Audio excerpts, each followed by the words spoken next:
A denúncia. Apocalipse 3, parte do primeiro verso. Eu sei as tuas obras, que tens nome de que vives e estás morto. Apocalipse 3, parte do verso 2.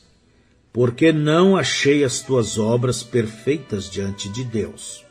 Ora, eis aqui realmente uma coisa muito estranha. Em cada era, até este ponto, o Espírito tem primeiramente louvado os verdadeiros crentes e depois denunciado a falsa vinha. Porém, neste período, há evidentemente tal desprezo imoderado pelo Senhor e sua palavra, que a mensagem inteira para esta quinta era soa como condenação. Eu sei as tuas obras. Que obras estas que subiram diante do Senhor e causaram seu desagrado? Bem, você sabe que cada era sobrepôs-se em parte à era seguinte, de modo que temos uma continuação das obras da quarta era para dentro da quinta era. Estas obras, como você está bem ciente, foram: 1. A liderança do Espírito Santo foi substituída por uma hierarquia humana. 2. A pura palavra de Deus e seu benefício gratuito a todos os homens foi deposta por credos, dogmas, regras da igreja e etc. 3. A adoração no Espírito e os dons do Espírito e tudo que pertence ao verdadeiro companheirismo comunitário dos santos foi lançado de lado pela liturgia e adoração literal de ídolos, festas pagãs e etc. 4. A mariolatria estava assumindo um lugar maior na adoração cristã, até que ela realmente assumisse uma posição de divindade e o Filho fosse tirado de sua sublime posição de ser, sobretudo para ser subordinado a um homem chamado Papa, que se denominou o Vigário de Cristo. Aqueles que combateram esta terrível igreja anticristã foram destruídos. Aqueles que permaneceram com ela acharam-se como joguetes da igreja, quer fossem camponeses ou reis. Suas vidas não eram propriedade deles, e tampouco suas vidas eram de Cristo, mas eles pertenciam, corpo, alma e espírito, à igreja de Roma. Eles falavam acerca do sangue de Cristo, contudo compravam sua salvação com dinheiro e compravam o perdão dos pecados com ouro ou com penitência. Os mais ricos dentre eles encontraram uma situação feliz quando o Papa Leão X lhes permitiu comprar indulgências pelos pecados ainda não cometidos, de modo que podiam com tranquilidade de consciência planejar seus crimes terríveis e depois passar a executá-los, sabendo que o Papa já tinha perdoado seus pecados. A palavra de Deus era afastada deles. Portanto, quem podia conhecer a verdade? Uma vez que a verdade vem somente da palavra, as pessoas estavam encerradas no calabouço da igreja romana, aguardando a morte, e após a morte, o juízo. Mas a grande prostituta, embriagada com o sangue dos mártires, e sem nenhuma preocupação de juízo, cambaleando selvagemente, continuou a matar homens, tanto com morte espiritual como com morte física. Agora, no final da quarta era, o que seria o começo da quinta era também, a invasão de Constantinopla pelos turcos, enviou os sábios eruditos do leste com seus manuscritos gregos para o oeste. A pureza da palavra e os ensinamentos de verdadeiros crentes foram assim disseminados. E não somente estes excelentes mestres foram de grande importância, mas também foi descoberta a invenção do que tornou-se a base das nossas impressoras modernas, facilitando a produção de livros. Desse modo, vemos que a grande fome e demanda pela Bíblia puderam ser satisfeitas. Deus levantou muitos homens poderosos, dentre os quais Lutero foi apenas um. Calvino e Zwinglio foram dois outros luminares, e além destes houve muitos mais que não são tão bem conhecidos. Entretanto, embora tudo isto não fosse em vão, a poderosa obra de Deus foi realmente impedida por estes mesmos homens. Primeiro, eles não se opuseram ao casamento Igreja-Estado do Concílio de Nicéia, porém, na verdade, adotaram essa união. A defesa do Evangelho pelo Estado foi bem recebida, embora não houvesse nenhuma palavra para isto. E embora possamos ver a cólera do homem redundando em louvor a Deus em tais eventos, como Henrique VIII aceitando a reforma e a rejeição da autoridade papal. Isso foi uma sombra remota da verdade do Pentecostes e da proteção de um Deus onipotente. Apesar do constante ensinamento de Lutero contra a interferência externa em assuntos da igreja local, ele não conseguiu remover das mentes dos homens o conceito bispo-arcebispo de governo da igreja. Desse modo, a igreja deu um passo na direção correta, mas ainda permaneceu algemada. Por isso, rapidamente, ela estava de novo aprisionada no mesmo calabouço de onde tentara escapar.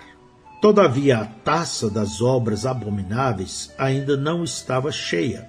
Não somente Lutero, através de julgamento pobre, incitou a batalha, e desse modo causou a morte de multidões, mas o grupo de Zwinglio perseguiu até a prisão o pio doutor Obermeier, e, embora não o tenha entregue à morte na fogueira, foi realmente responsável em grande parte por sua subsequente morte pelo fogo. Calvino não fez menos, porque exigiu a prisão de serventos que vira e ensinava a unicidade da divindade. O Estado então submeteu este irmão a julgamento e, para consternação de Calvino, ele foi queimado na estaca. Se alguma vez houve um tempo de zelo denominacional, foi neste tempo trágico. As palavras de Comenius descrevem muito desta era. Comenius escreveu: a única coisa necessária. Ele compara o mundo a um labirinto e mostra que o caminho de saída é deixar o que é desnecessário e escolher a única coisa necessária, Cristo.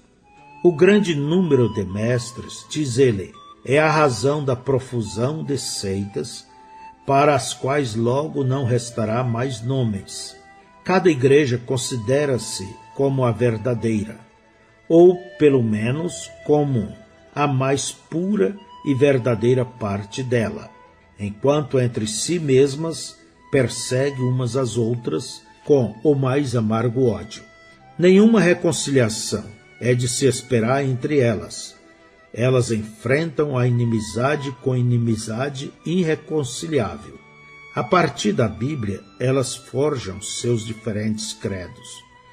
Estes são suas fortalezas e baluartes através dos quais se entrincheiram e resistem a todos os ataques. Eu não direi que essas confissões de fé, porque podemos admitir na maioria dos casos que são assim, são más em si mesmas. Elas se tornam assim, entretanto, visto que alimentam o fogo da inimizade, somente pondo-as completamente de lado seria possível começar a trabalhar na cura das feridas da igreja. A este labirinto de seitas e confissões diversas faz parte uma outra coisa, o amor à disputa. O que se consegue com isto? Foi resolvida alguma vez uma única contenda erudita? Nunca. Seu número somente tem aumentado. Satanás é o maior sofista. Ele nunca foi vencido numa contenda de palavras. No serviço divino, as palavras dos homens são geralmente mais ouvidas do que a palavra de Deus. Cada um tagarela como lhe agrada, ou mata o tempo por meio de dissertações eruditas e desaprovando os pontos de vista dos outros. Do novo nascimento e de como um homem deve ser transformado à semelhança de Cristo para tornar-se participante da natureza divina, 2 Pedro, capítulo 1, verso 4. Raramente diz-se alguma coisa. Do poder das chaves, a igreja quase que perdeu o poder de ligar. Somente o poder de desligar permanece. Os sacramentos, dados como símbolos de unidade, de amor e de nossa vida em Cristo, têm sido transformados em motivo dos mais amargos conflitos, uma causa de ódio mútuo, um centro de sectarismo. Em resumo, a cristandade tem se tornado um labirinto. A fé tem sido dividida em milhares de pequenas partes e você é taxado de herético se não há uma delas que você não aceita. O que pode ajudar? Somente a única coisa necessária: retornar a Cristo. Olhando para Cristo como o único líder e andando em suas pegadas, deixando de lado todos os outros caminhos, até que todos nós atinjamos a meta e cheguemos à unidade da fé. Efésios 4:13. Assim como o Mestre Celestial edificou tudo sobre o fundamento das Escrituras, assim também deveríamos deixar todas as particularidades de nossas confissões específicas e estar satisfeitos com a palavra de Deus revelada que pertence a todos nós. Com a Bíblia em nossa mão, devíamos clamar: eu creio no que Deus revelou neste livro. Eu guardarei obedientemente seus mandamentos. Eu espero por aquilo que ele prometeu. Cristãos, dei ouvidos. Há somente uma vida, porém a morte chega a nós em milhares de formas. Há somente um Cristo, porém milhares de anticristos. Assim tu sabes, ó cristandade, qual é a única coisa necessária. Ou retornas a Cristo, ou vais à destruição como o anticristo. Se és sábia e desejas viver, segue o líder da vida. Mas vocês, cristãos, regozijem em serem arrebatados. Ouçam as palavras do seu líder celestial. Vinde a mim. Respondam, ora, nós vamos. Agora, eu acabei de dizer que esta era deu tremendo crescimento ao espírito denominacional. Se a atitude coríntia de eu sou de Paulo, eu de Cefas, foi alguma vez manifestada, foi neste tempo. Havia luteranos, russistas, o grupo de Zwinglio e etc. Tal fragmentação do corpo foi deplorável. Eles estavam vivendo um nome, porém estavam mortos. Certamente que estavam mortos. Eles morreram no instante em que se organizaram. Os grandes grupos se organizaram e se uniram em matrimônio ao Estado. Era isto que faltava. Eles se acabaram. Aqui estavam aqueles luteranos que havia criticado a Igreja Romana. Eles conheciam a injustiça das uniões políticas e espirituais. Todavia Lutero, como quando Pedro perdeu o equilíbrio por causa dos judaizantes, foi avante e fez do Estado, em vez de Deus, o defensor da fé. Esta é a primeira denominação de reputação que saiu da prostituta. Porém, quando Lutero morreu, Não demorou muito até que ela tivesse uma hierarquia como aquela que tinha combatido. Este movimento de Deus, no tempo em que a segunda geração surgiu, estava de novo sob a asa de sua mãe. Ela voltara e nem sequer o sabia. Eles tinham se revestido do seu próprio nome, acima do nome dele.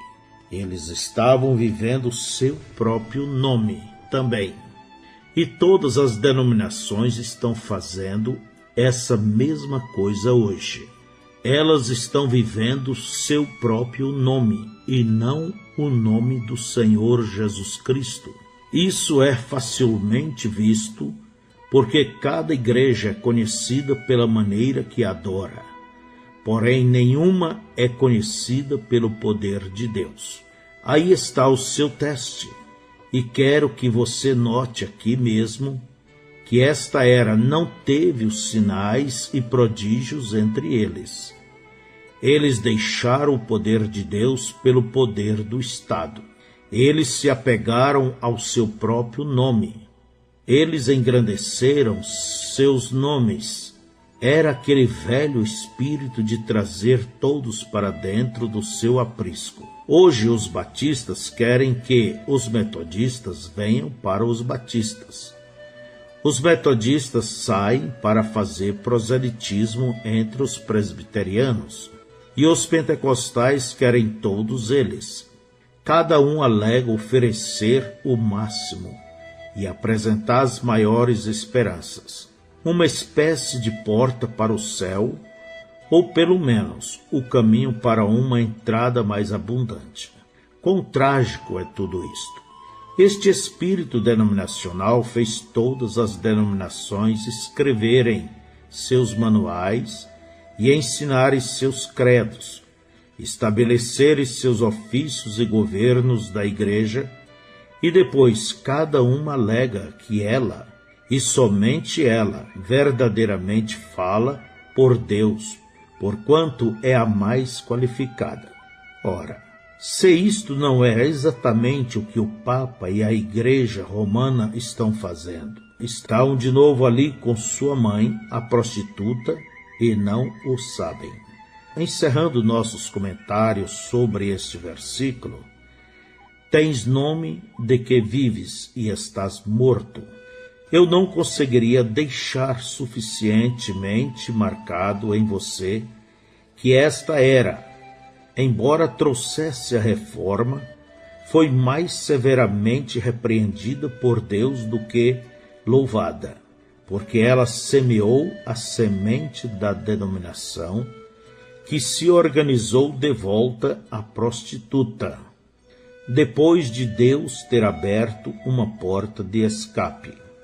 Quando o movimento para fora da Igreja Católica aconteceu, não foi verdadeiramente espiritual como um todo, porém mais político. A maioria das pessoas abraçou o protestantismo porque, como tenho afirmado, detestavam o sistema romano de cativeiro político e financeiro. Assim, em vez deste ser um grande movimento espiritual, com todos os sinais inequívocos da influência do Espírito Santo, como quando Deus usou meios puramente espirituais para realizar seus propósitos no Pentecostes, ele foi, na verdade, uma obra na qual a cólera do homem redundou em louvor a Deus. E os resultados teceram um paralelo com a história de Israel, quando deixou o Egito e peregrinou no deserto, não indo em direção à terra de Canaã. Entretanto, muito foi realizado porque, onde o jugo de Roma fora quebrado, mesmo que parcialmente, os homens podiam agora receber a palavra de Deus e render-se à influência do Espírito sem tão grande temor como outrora. Isto abriu a porta para a grande era missionária que se seguiu. A Jezabel de Tiatira não estava com nenhuma vontade de desistir do seu domínio sobre o povo. E assim vemos sua filha, Thalia, levantar sua cabeça na era de Sardes, com esperanças de que pudessem ser capazes de estrangular a verdadeira semente através de seus esquemas de organização. A admoestação. Apocalipse capítulo 3, verso 2. Sê vigilante e confirma os restantes que estavam para morrer, porque não achei as tuas obras perfeitas diante de Deus. Quisera eu que pudesse ser dito que a era de Sardes foi uma restauração em vez de uma reforma. Eu não posso dizer isso. A palavra não a chama uma restauração, mas certamente a chama uma reforma. Se tivesse sido uma restauração, essa era teria sido outra era pentecostal, mas não foi. O melhor que pôde ser dito dela foi: confirma os restantes que estavam para morrer. Havia algo faltando. Que coisa? Sim, certamente havia. Esta era tinha a justificação, porém não tinha conseguido a santificação e o batismo do Espírito Santo. Esse é o que foi o plano original de Deus. Isso é o que eles tiveram no Pentecostes. Eles foram justificados, foram santificados e foram cheios do Espírito Santo. Ora, ouça-me, a razão de ser justificado e santificado tem como finalidade que você possa ser batizado com o Espírito Santo. É por essa razão que há uma igreja.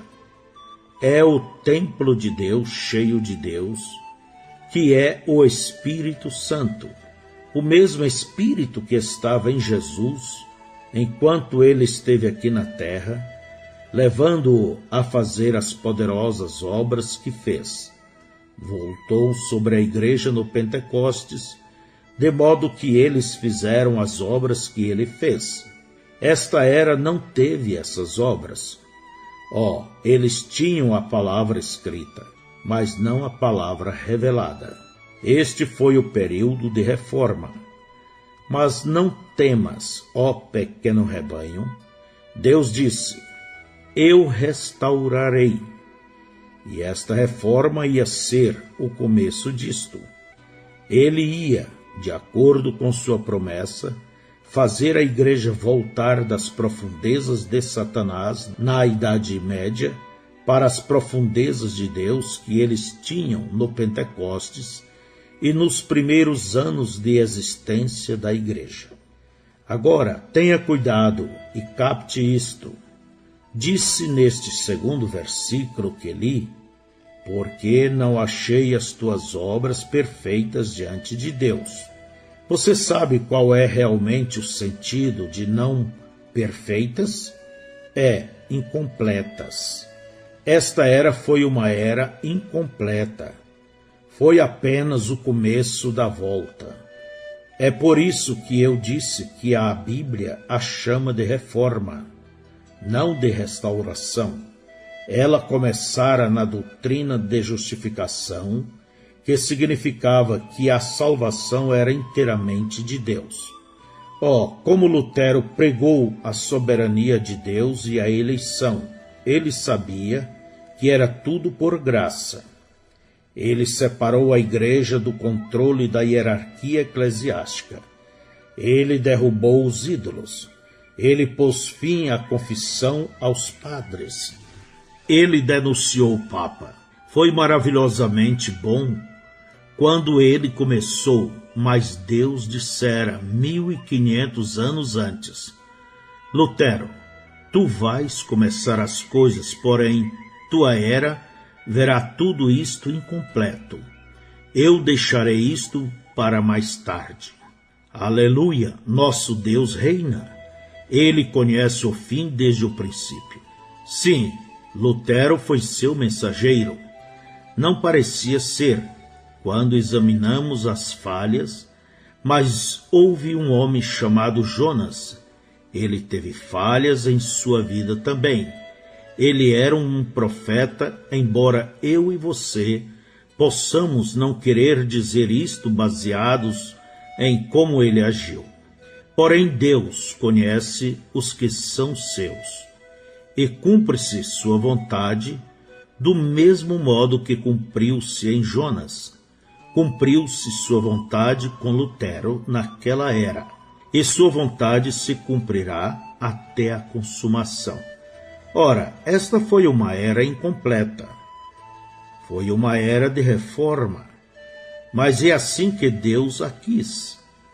Eu quero ilustrar isso para você da maneira que fiz para um maravilhoso irmão luterano que é presidente de um bom seminário lá no Oeste.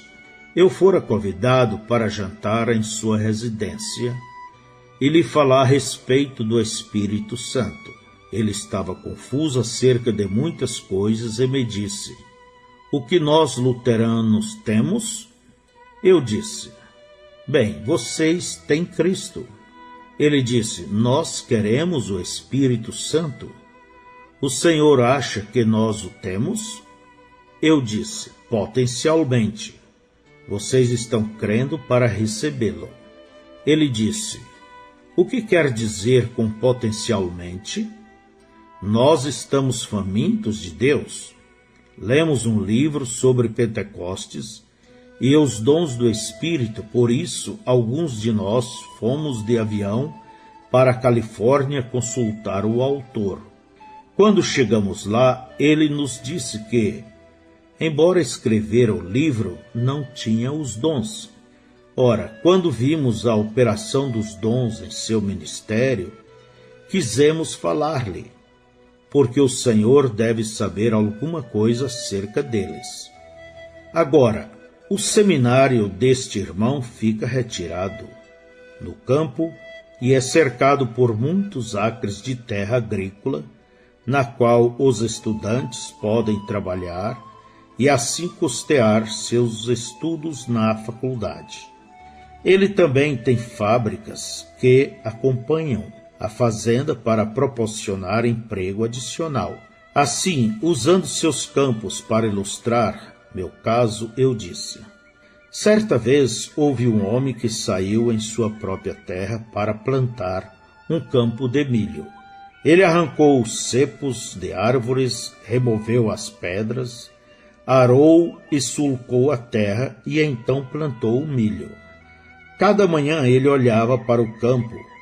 Porém, certa manhã, em vez de terra árida, ele viu miríades de pequenas folhas brotando. Ele disse: graças a Deus pelo meu campo de milho. Eu então lhe perguntei: o homem tinha milho? Ele disse: bem, de certo modo tinha. Eu disse: potencialmente sim. E assim foram vocês luteranos nas reformas, brotando sua folha, vê? O milho começou a crescer.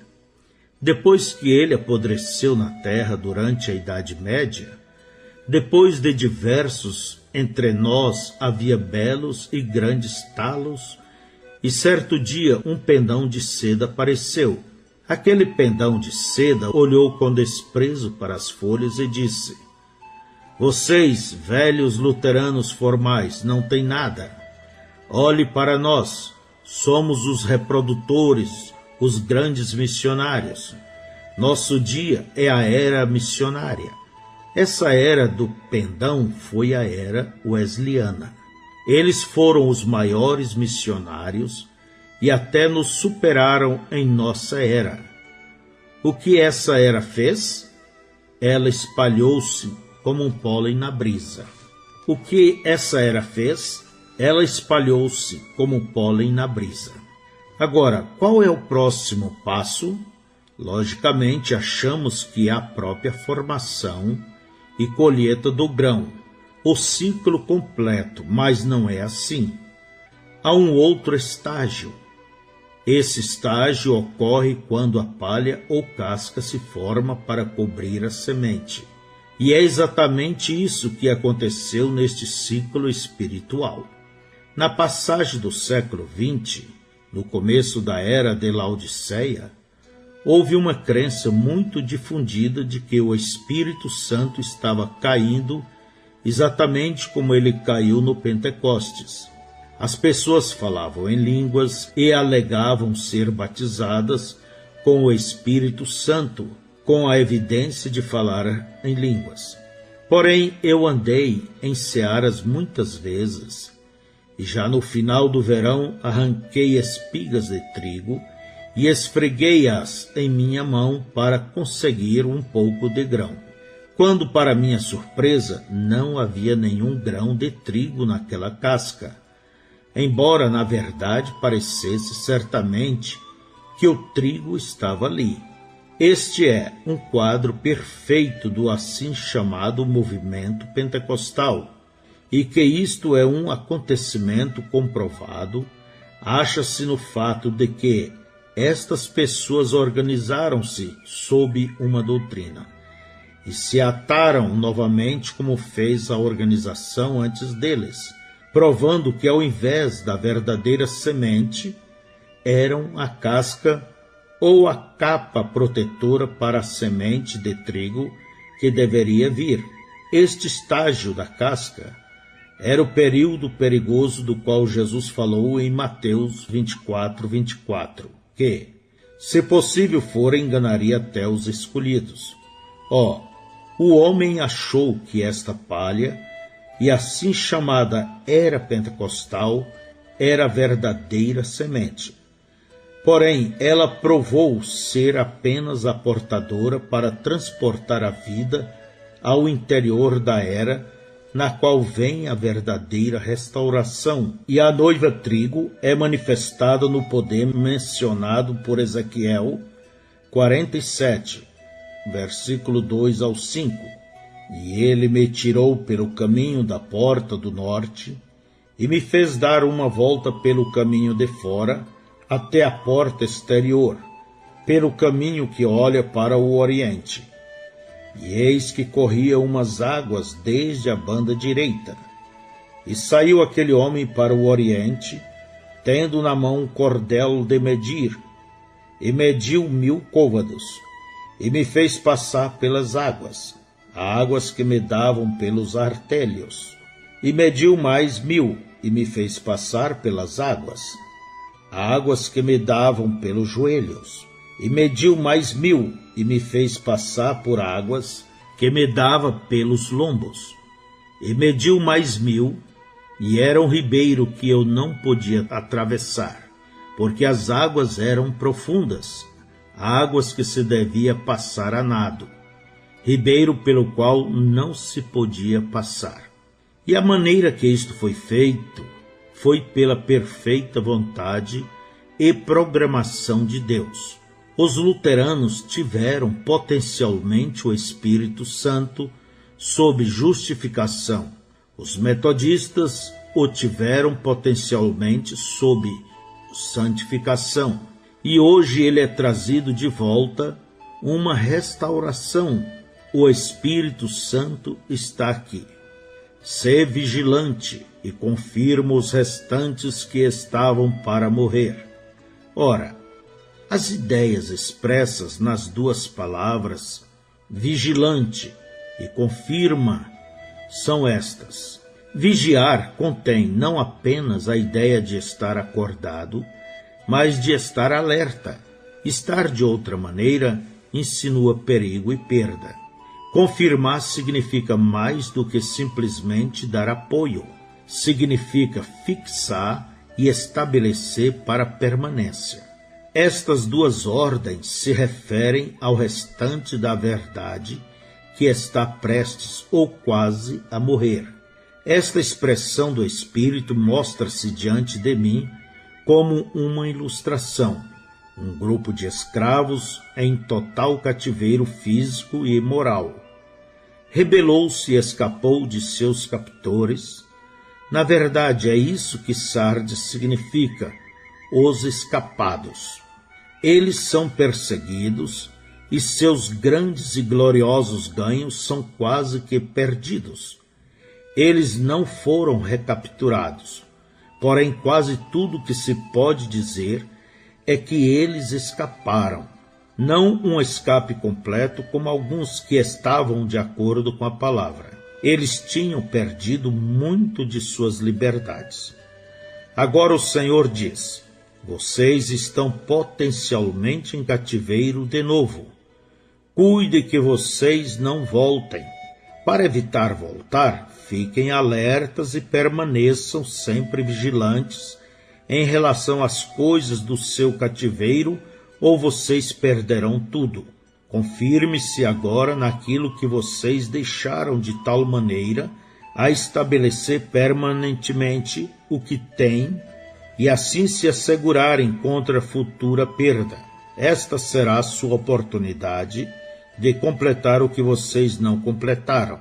Porém, foram eles avante? Não, Senhor. Eles não deram ouvidos à voz do Espírito, e outra era entrou em cativeiro, e assim Deus levantou outros que levariam a cabo sua vontade. Deus desviou-se da denominação luterana, como ele fez com todas as outras, e elas jamais voltarão. Deus teve que prosseguir e, numa nova era, trazer mais verdade e um pouco mais de restauração. Juízo.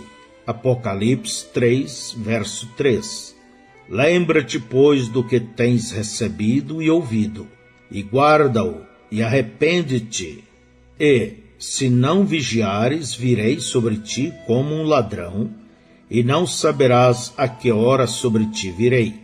Eu quero ler outra tradução, o West, deste versículo. Tenha lembrança, pois, de que maneira tens recebido a verdade como depósito permanente, e de que maneira a ouviste, e salvaguarda-a, e muda de opinião imediatamente. É muito evidente, conforme este versículo, que Deus lhes tinha dado a verdade como um depósito permanente. Foi recebida e é irrevogavelmente deles. Resta agora ver o que eles farão com ela, se a observarão ou não. E isto é verdade. Fora-lhes dada a verdade básica de todo o Evangelho. O justo viverá da fé.